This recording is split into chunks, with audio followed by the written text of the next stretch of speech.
Hi everyone, and welcome to this potted version of Beyond Technique, the Science and Art of Communication. So this topic was really born out of my own curiosity as to what is the alchemy that exists between the audience and the performer? Is there a biological basis for how we're interacting, particularly on an emotional level?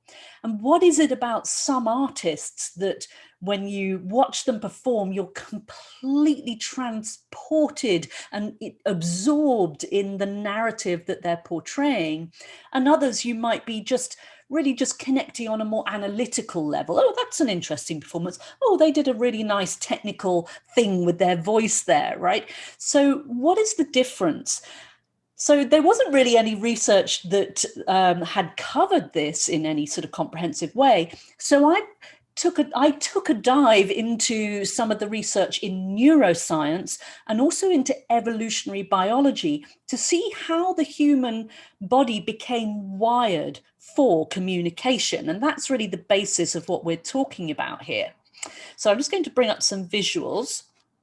And to look at communication in the body, we need to be looking at the nervous system in particular.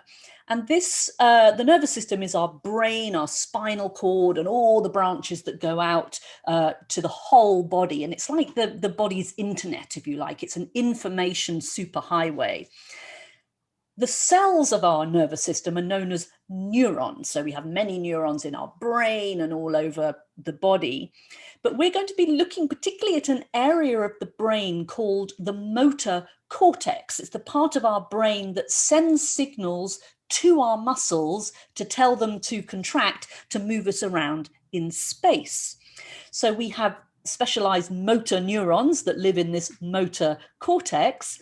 But there's a subset of those neurons that are called mirror neurons.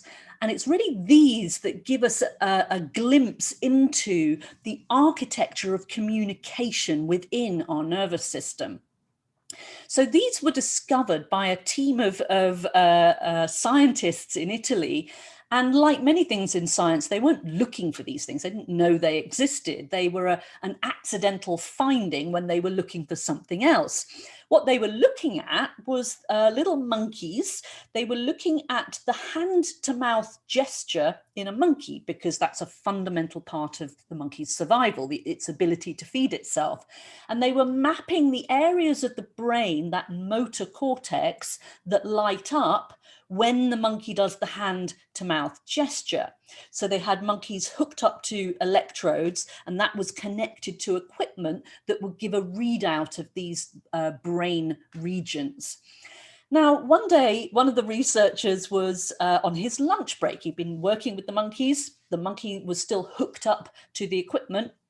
And then he sat at a table opposite the monkey cage to eat his lunch. And of course, eating his lunch, he was doing the hand-to-mouth gesture.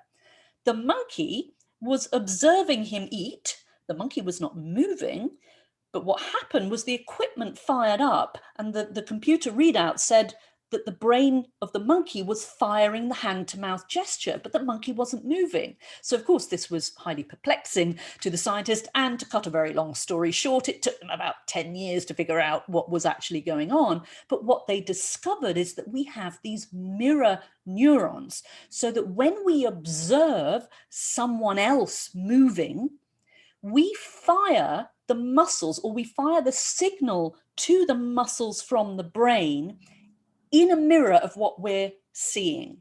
So if you're watching somebody doing a dance show, you're actually firing the muscles that you would use to do that movement. You just don't produce the end movement. You don't actually fully replicate what you're seeing, but there's the signaling still fires. So this became known as monkey see, monkey do. So when a monkey observes the movement, it fires the muscles it would use to do that movement in a mirror of what it's seeing. And this has now been shown to also exist in us humans. So we hold on to that concept, and we're going to take a little dive back into our sort of primitive history and look at humans in pre-linguistic times. So this was an era where we had no ability for verbal communication. So of course, the only communication we had available was body language, physical communication. So if somebody came up to you and they had this kind of aggressive body posture and they came up and growled at you with this aggressive body posture, what you would do as the recipient of that information would be to fire the muscles that you would use to make that gesture. But what we also know is that that motor system, the mirror neuron system, is hardwired into the limbic system, which is the primitive emotional center of our brain. And it connects us to emotional memory. So if somebody comes up to you with an aggressive posture, you mirror that, you'll then connect it to an emotion. So you'll think, well, when I do that, I'm angry. Therefore, this person is angry, message decoded. Okay, so we're understanding other people's movements and emotions by mirroring them, connecting them to our emotional history, and that is how we're comprehending. So that's all well and good when you are able to see someone. But if you're getting further away from people, you can't see body language anymore, how are you going to communicate then? So it's actually thought that verbal language was developed as a means to communicate at a distance. And we didn't start off by jumping straight into having sort of, vocabulary and grammar and syntax. We began by making sounds, just like a baby does as it learns to speak today. So, what we're using is pitch change and intonation change. What's that if it's not music, right? So it's thought that music and language actually develop together as a means of communication. However, there's going to come a point when you're far enough away that you can't be heard vocally as well. So it's thought that, at some point, some ingenious individual came up with the idea, oh, here's a hollow tree stump. If I stretch an animal skin across this and beat it with a stick, I can send sound over greater distances. So we start to see the development of essentially musical instruments as a tool of communication. Now, what's going to happen now is that the person back at home base who's receiving the sound, they're hearing it, but we don't have any wiring that can go straight from hearing a sound to understanding, to comprehending it. It still has to go via that mirror neuron system. So what happens when we hear the sound is that, say someone's beating on a drum, you're hearing the drum beat, you're going to fire the muscles that you would use to beat that drum in the same way. And again, that's how you're understanding. That's the architecture of receiving that communication. So it's not just monkey see, monkey do, it's monkey hear, monkey do. So what they also showed with these studies on mirror neurons was that this does exist. So rather than having a monkey observing movement, what they did was they actually used the cracking of a peanut, again, something a monkey is quite happy to do. So they had the monkey crack the peanut, they mapped the area of the brain that lights up when that happens. But then what they did was put up a screen and somebody cracked a peanut behind the screen. So the monkey only heard it being cracked. He couldn't see it being cracked. So when he heard the monkey nut or the peanut being cracked, the same area of the brain fired up.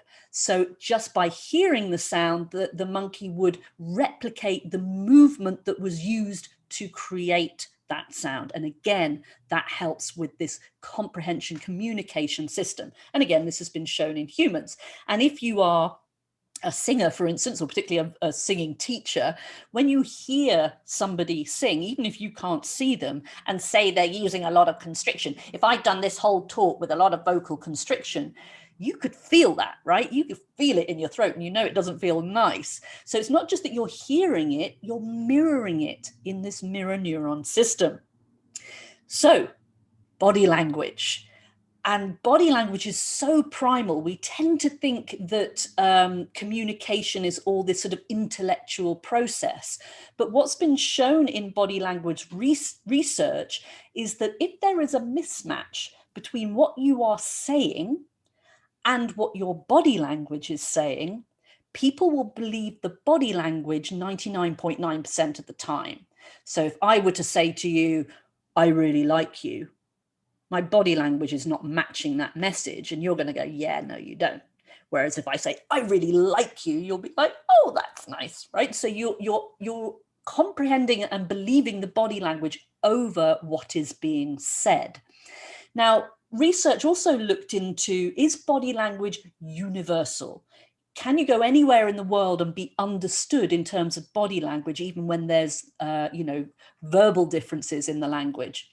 And what was shown is that for the primitive emotions, yes. So happiness, sadness, anger, fear, joy, these things are universal. So you smile anywhere in the world and people will know that you're happy. And one of these, the fear posture, is one that I think is really key for us, particularly as performers, but really for everybody in any walk of life. And this is the universal fear posture. So this not only exists in all humans, but it's also been shown to exist in all mammals.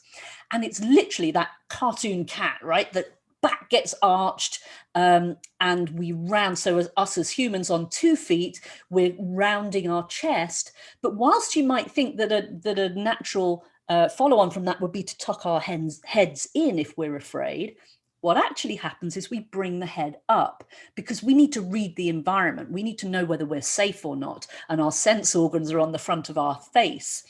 So we bring the head up. So this kind of brings us into this slightly collapsed chest, poking the chin sort of posture, which I see a lot with performers, particularly if they're in audition mode.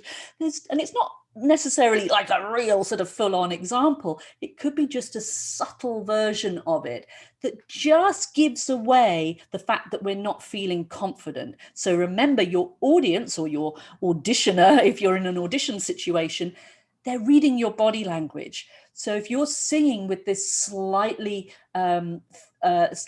echo of a fear posture, they're going to mirror that. They're connecting that to an emotion. They're going, oh, she's not sure what she's doing, right? Why do I want to believe her if she doesn't believe herself? So we can see how the physical message is being telegraphed subliminally. And it doesn't matter what you're saying with your words if it doesn't match up. One final little concept to throw in, and if you watch the full version of this talk, we'll go into way more detail on this, is gesture. Because again, it's one of those giveaways when you watch an actor performing, even on TV and film, when there's those people you go, yeah, it looks a little bit wooden. Often it's the gesture that doesn't quite add up. Now, gesture also has a sequence of firing in our nervous system that's connected to communication. And if we're not using gesture in a way that adds up biologically to the people who are watching and mirroring it, because of course they're going to be mirroring these gestures, they're not going to believe you. You're going to look wooden. So take a dive into the deep version of this talk, the long version, if you want to know more about that, because there's some fascinating research that really helps us discern what it is about what we're doing or what others are doing that make us believable or not. So I'll leave you with that little kind of drop in the air there to whet your appetite for more. And in the meantime, I hope that was interesting. Go out and watch everybody now. Observe what they're doing with their body language. Do you believe them